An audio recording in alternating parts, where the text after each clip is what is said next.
அண்மையில் வடகிழக்கை சார்ந்த தமிழரசுக் கட்சி, ஜனநாயக தமிழ் தேசிய கூட்டணி, அதே போல வடகிழக்கு மற்றும் பிரதேசங்களைச் சேர்ந்த முஸ்லிம் காங்கிரஸ் மற்றும்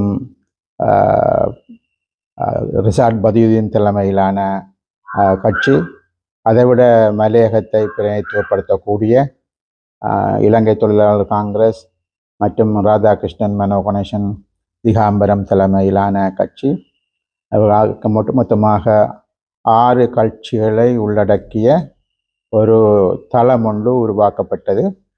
இவர்கள் முக்கியமாக 3 விடயங்களை பற்றின ஒரு கருத்து ஒற்றுமை ஏற்பட்டதன் அடிப்படையிலும் அதனை முன்னெடுத்து செல்வது என்ற அடிப்படையிலும் சில நடவடிக்கைகளை மேற்கொள்ள ஆரம்பித்திருந்தார்கள். அதில் முக்கியமாக அந்த 3 விடயங்கள் என்பது, முதலாவதாக மாகாண சபை தேர்தல்கள் மிக நீண்ட காலமாக நடாத்தப்படவில்லை என்பதும், மாகாண சபை தேர்தல்கள் உடனடியாக நடத்தப்பட வேண்டும் என்பதும், குறிப்பாக வடகிழக்கு மாகாணங்களில் மாகாணங்களை ஒட்டி அவர்களுடைய தேசிய இன பிரச்சனைக்கு தீர்வாகத்தான் இந்த மாகாண சபை முறைமை கொண்டு வரப்பட்டது என்பதும், அதில் மிக நீண்ட காலமாக வடக்கு மாகாணத்தை பொறுத்தவரையில் 7 வருஷமாக தேர்தல் நடத்தப்படவில்லை.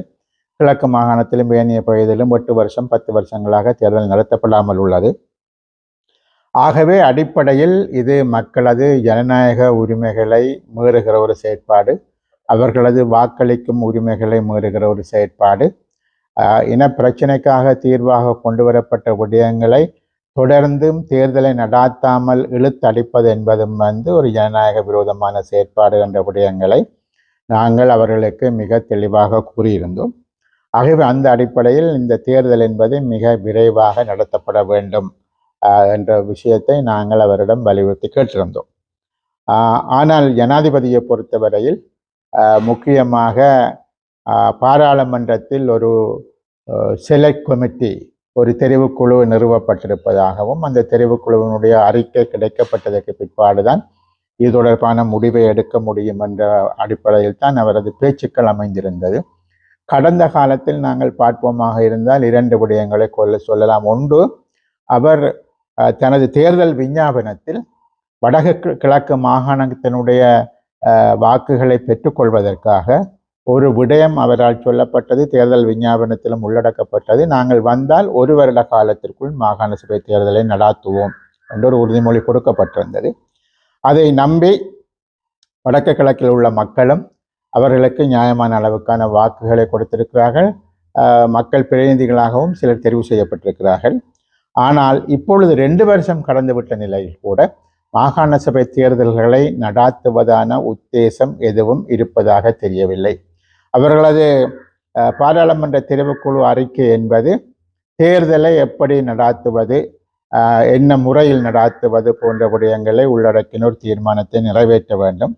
அவர்களை பொறுத்தவரையில் அது ஒரு தொகுதி வாரியாகவும் விகிதாசாரம் 2ம் கலந்த ஒரு நிலை என்பதை பற்றித்தான் அவர்கள் பேசிக்கொண்டிருக்கிறார்கள்.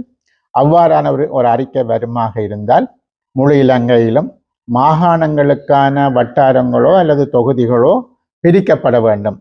அப்படி பிரிப்பதற்கு அதற்கு மிக நீண்ட காலங்கள் எடுக்கும். 1 வருஷமோ 2 வருஷமோ கூட எடுக்கலாம்.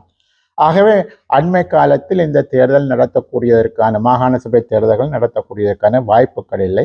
எனவே நாங்கள் ஜனாதிபதியிடம் கேட்டுக்கொண்டோம், நீங்கள் சகல மாற்றங்களையும் செய்யலாம், ஆனால் பழைய முறையில் தேர்தலை நடாத்தி கொண்டு நீங்கள் புதிய மாற்றங்கள் என்ன செய்ய வேண்டுமோ அடுத்த தேர்தலில் அந்த விஷயத்தை நாங்கள் நடைமுறைப்படுத்தக்கூடியதாக இருக்கும்.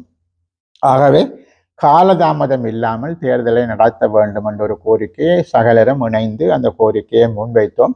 ஆனாலும் கூட அவரை பொறுத்தவரையில் இந்த பாராளுமன்ற தெரிவுக்குழு அறிக்கை என்று சொல்வதும், அறிக்கையை தொடர்ந்து அவர்கள் எடுக்க போகின்ற முடிவு என்பது அது ஒரு நான் ஏற்கனவே கூறியது போன்று அது முக்கியமாக இந்த எல்லை நிர்ணய குழு ஒன்றை நியமிப்பதில் போய் முடியும். அது நீண்ட காலங்களில் எடுக்கும் என்ற நிலைமை தான் இருக்கிறது.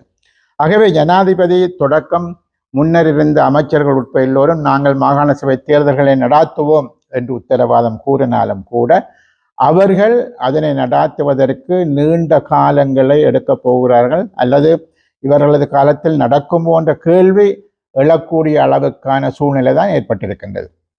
ஆகவே அவருடனான இந்த மாகாண சபை மூலமான சந்திப்பு எங்களுக்கு ஒரு ஒரு என்ன சொல்லி சொல்வது, அந்த சந்திப்பு என்பது எமக்கு நாங்கள் எதிர்பார்த்தோம். அவர் இதற்கு அவர் தலையிட்டு இந்த மாகாண சபை தேர்தலை நடத்துவதற்கான நடவடிக்கைகளை மேற்கொள்வார் என்று. ஆனால் அவரது பதிலில் எங்களுக்கு எந்த விதமான என்னென்னு சொல்லி சொல்றது மன நிறைவை தரக்கூடிய பதிலாக அவரது பதில் இருக்கவில்லை.